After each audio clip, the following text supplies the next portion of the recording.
Hello दोस्तों, आप सभी का बहुत बहुत स्वागत है हमारे यूट्यूब चैनल पर बने रहने के लिए। दोस्तों, आज की इस वीडियो में हम आपको मैट्रिक बोर्ड परीक्षा 2021 के लिए साइंस का 40 वीवीआई वायरल ऑब्जेक्टिव क्वेश्चन का आंसर आप सभी को बताने वाले हैं। तो आप सभी लोग इस वीडियो को ज़रूर पूरा देखना, क्योंकि आपका एग्ज़ाम कल से ही स्टार्ट होने वाला है और पहले दिन विज्ञान का पेपर होगा।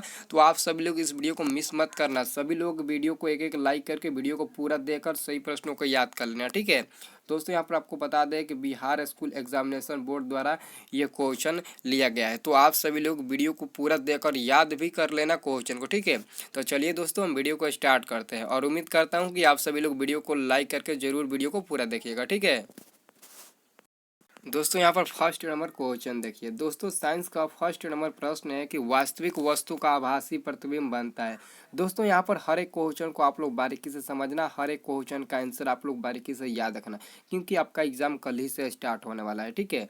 तो क्वेश्चन है कि वास्तविक वस्तु का आभासी प्रतिबिंब बनता है। तो हम लोग इसका सही उत्तर देंगे समतल दर्पण में, ठीक है। समतल दर्पण में वास्तविक वस्तु का आभासी प्रतिबिंब प्राप्त होता है, ठीक है। तो हम लोग इसका सही उत्तर देंगे ऑप्शन नंबर ए। और अगला दोस्तों क्वेश्चन है, इसमें 3 क्वेश्चन आप लोग को याद रखना होगा। अगर पूछ दे आपसे कि डायप्टर किसे कहते हैं, तो आप लोग बताना जिसकी फोकस दूरी 1 मीटर होती है उसे हम लोग डायप्टर कहते हैं। तो यहाँ पर क्वेश्चन दोस्तों पूछ ही दिया कि डायप्टर उस लेंस की क्षमता होती है जिसकी फोकस दूरी 1 मीटर होती है। जिसकी फोकस दूरी 1 मीटर होती है उसे हम लोग उस लेंस की क्षमता का डायप्टर कहते हैं, ठीक है। आप सभी याद रखना इस प्रश्नों को, ठीक है। अब आपको अगला प्रश्न 3 नंबर देखना है दोस्तों। यहाँ पर 3 नंबर प्रश्न है कि किसी लेंस के बाहरी की ओर उभरे 2 पृष्ठ हो तो इसे कहते हैं। तो हम लोग इसका सही उत्तर देते हैं ऑप्शन नंबर सी को, उत्तल लेंस, क्योंकि उत्तल लेंस के बाहरी ओर 2 उभरे पृष्ठ रहते हैं जिसको हम लोग उत्तल लेंस के नाम से जानते हैं। अब आपको क्वेश्चन नंबर 4 देखना है। दोस्तों, यहाँ पर क्वेश्चन नंबर 4 है कि कौन रंग जिसका खतरे के सिग्नल में उपयोग होता है। दोस्तों, आप सभी को तो इसका आंसर पहले से मालूम होगा कि किस रंग का उपयोग हम लोग खतरे के सिग्नल के संकेत के रूप में हम लोग करते हैं। तो लाल रंग का उपयोग हमेशा खतरे के संकेत में हम लोग उपयोग करते हैं, ठीक है। और अगला प्रश्न है 5 नंबर कि प्रकाश के किस रंग के लिए तरंगदैर्घ्य अधिकतम होता है। तो हम लोग इसका भी सही उत्तर देते हैं ऑप्शन नंबर सी को, लाल रंग, ठीक है। ऑप्शन नंबर सी हो जाएगा। और छठा नंबर दोस्तों प्रश्न है कि निकट दृष्टि दोष दूर करने के लिए किस लेंस का व्यवहार होता है। तो आप सभी इस क्वेश्चन को रट्टा मार लेना कि निकट दृष्टि दोष को दूर करने के लिए अवतल लेंस का उपयोग किया जाता है और दूर दृष्टि दोष को दूर करने के लिए उत्तल लेंस का व्यवहार किया जाता है। तो आप सभी इस क्वेश्चन को भूलना मत, ठीक है। अब आपको अगला प्रश्न 7 नंबर देखना है। दोस्तों, यहाँ पर 7 नंबर प्रश्न है, देखिए ध्यान से। ये प्रश्न आपको ओम का नियम आप लोग पढ़े होंगे तो उसमें भी आया होगा कि किसी कुंडली का प्रतिरोध ज्ञात करने का सूत्र होता है तो R बराबर V/I होता है। ऑप्शन नंबर बी हो जाएगा इसका सही उत्तर, क्योंकि अगर आप लोग ओम के नियम सत्यापित किए होंगे तो आप लोगों को पता होगा। और आपके मैट्रिक बोर्ड परीक्षा में ओम के नियम सत्यापित करने के लिए 5 नंबर का पूछा भी जाता है, तो आप सभी उसे देख लेना, क्योंकि इस बार के परीक्षा में गेस हुआ है, ठीक है। और 8 नंबर प्रश्न है दोस्तों कि धातुओं में धारावाहक होते हैं। धातुओं में धारावाहक होते हैं तो मुक्त इलेक्ट्रॉन हो जाएगा ऑप्शन नंबर बी, मुक्त इलेक्ट्रॉन ऑप्शन नंबर बी हो जाएगा। अब आपको क्वेश्चन नंबर 9 नंबर देखना है, ठीक है। क्वेश्चन नंबर 9, ठीक है। यहाँ पर दोस्तों क्वेश्चन नंबर 9 को आप ध्यान से देखिएगा। क्वेश्चन नंबर 9 है कि परिपथ में विद्युत धारा की माप किससे की जाती है। परिपथ में विद्युत धारा की माप किससे की जाती है। तो हम लोग इसका सही उत्तर देंगे एमीटर से, ठीक है। परिपथ में एमीटर से विद्युत धारा की माप की जाती है।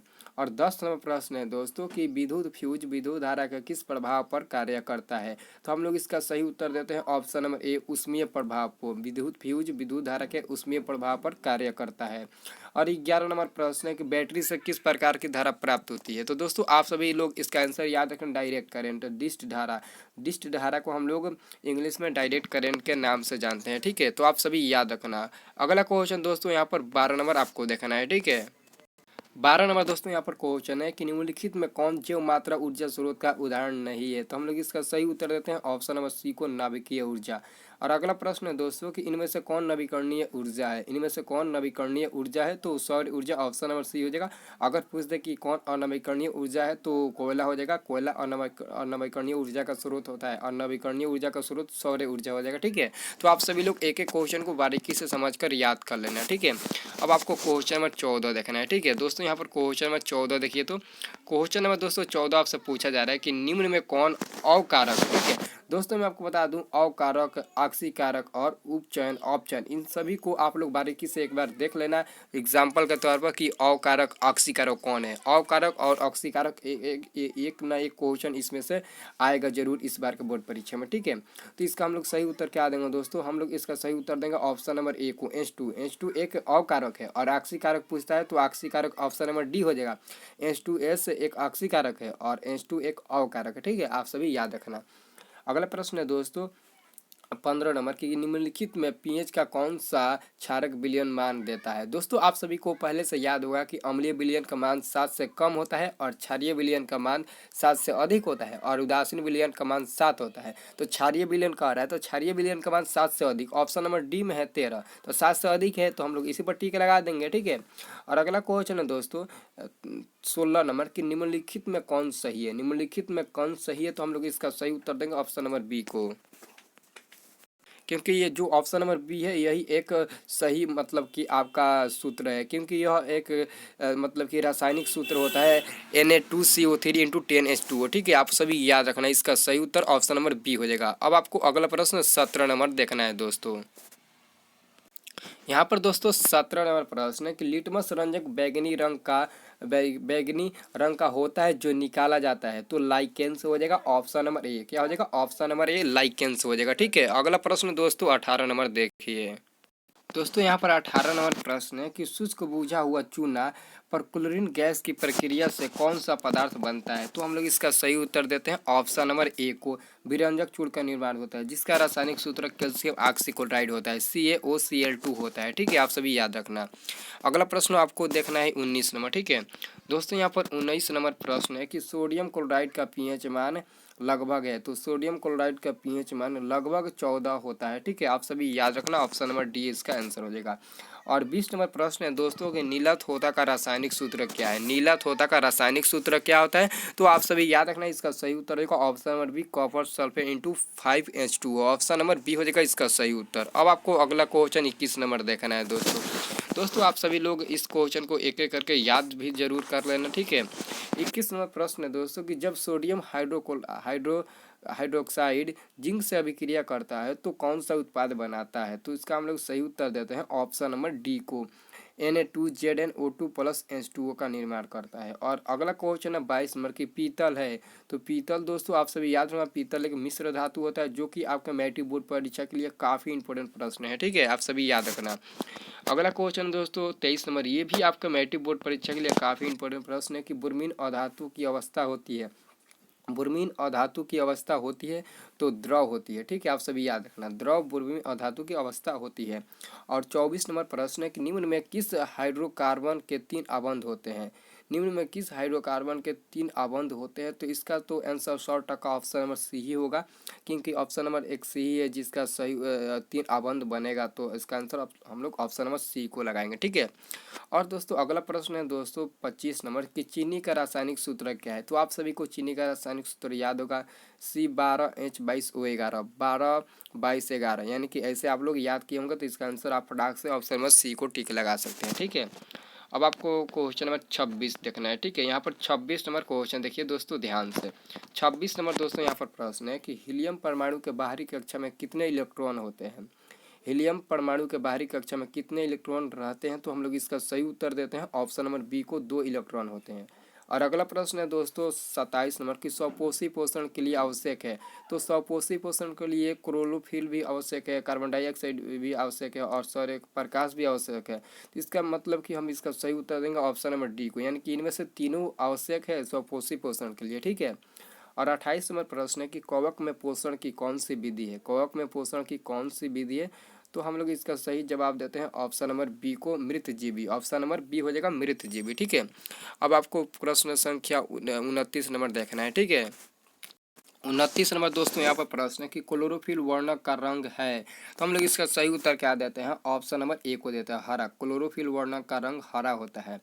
और यहाँ पर दोस्तों 30 नंबर प्रश्न है कि पाइरुवेट के विखंडन से यह कार्बन डाइऑक्साइड जल तथा ऊर्जा देता है, यह क्रिया होती है। तो हम लोग इसका सही उत्तर देते हैं ऑप्शन नंबर बी को, माइटोकॉन्ड्रिया में। ऑप्शन नंबर बी हो जाएगा। अगला प्रश्न 31 नंबर है दोस्तों। यहाँ पे 31 नंबर प्रश्न है कि यदि हमारे आहार में आयोडीन की कमी है तो हमें किस रोग के होने की संभावना है। तो आयोडीन की कमी के कारण कौन सा रोग होता है, आप लोग इस प्रश्न को याद किए होंगे तो इसका आंसर आप लोग फटाक से बता सकते हो। ठीक है, आयोडीन की कमी से कौन सा रोग होता है, तो गंड भी होता है, ग्वाइटर भी होता है और घेंगा भी होता है। इसका सही उत्तर ऑप्शन नंबर डी हो जाएगा, सभी होता है, ग्वाइटर और घेंगा और गंड। ठीक है, और अगला प्रश्न है 32 नंबर की एस्ट्रोजन स्रावित होता है, तो हम लोग इसका सही उत्तर देते हैं ऑप्शन नंबर बी, अंडाशय द्वारा। ठीक है, और अगला प्रश्न है 33 यानी कि 33 नंबर प्रश्न है दोस्तों कि मनुष्य में ऐच्छिक गतियों का नियंत्रण किसके द्वारा होता है। तो इसका हम लोग सही उत्तर देंगे ऑप्शन नंबर बी, सेरिब्रम के द्वारा होता है। ये क्वेश्चन आपके बोर्ड परीक्षा के लिए भी आई है, आप लोग लगा लीजिएगा। और अगला प्रश्न है दोस्तों 34 नंबर की घोंघा किस समुदाय का प्राणी है। घोंघा किस समुदाय का प्राणी है, तो घोंघा मोलस्का समुदाय का प्राणी होता है, आप लोग याद कर लेना। 35 नंबर प्रश्न है दोस्तों कि निम्नलिखित में कौन सा जंतु उभयलिंगी है। निम्नलिखित में कौन सा जंतु उभयलिंगी है, तो इसका सही उत्तर हो जाएगा ऑप्शन नंबर डी हो जाएगा, केंचुआ। आप इस क्वेश्चन को VVI लगा लीजिए, इस क्वेश्चन को और 33 नंबर क्वेश्चन को 100% VVI लगा लीजिए। ठीक है, और अगला प्रश्न आपको मिलेगा 36 नंबर दोस्तों यहाँ पर 36 नंबर प्रश्न है। इस प्रश्न को आप दिमाग में हमेशा के लिए रट्टा लगा लीजिएगा कि परागकोश में होते हैं, तो इसका 100% आंसर होगा ऑप्शन नंबर डी, परागकण। परागकोश में परागकण होते हैं। और 37 नंबर प्रश्न भी आप याद कर लीजिएगा क्योंकि मनुष्य में कितने जोड़े क्रोमोसोम होते हैं, तो इसका हम लोग सही उत्तर देंगे ऑप्शन नंबर दोस्तों यहाँ पर देंगे सी को, 23 जोड़े। मनुष्य में 23 जोड़े क्रोमोसोम होते हैं, आप लोग याद रखना। अगला क्वेश्चन है दोस्तों यहाँ पर 38 नंबर। ठीक है दोस्तों, यहाँ पर 38 नंबर प्रश्न है कि निम्नलिखित में किसे आप उपभोक्ता की श्रेणी में रखेंगे। निम्नलिखित में किसे आप उपभोक्ता के श्रेणी में रखेंगे, तो ऑप्शन नंबर सी, जंगली जानवर को हम लोग उपभोक्ता के श्रेणी में रखेंगे। और अगला प्रश्न है 39 नंबर की पर्यावरण बचाने के लिए 3 प्रकार के आहार का उपयोग किया जाता है, इसका मतलब है, तो इसका मतलब क्या होता है, पुनः उपयोग होता है, ऑप्शन नंबर सी। इसका मतलब पुनः उपयोग ऑप्शन नंबर सी होता है।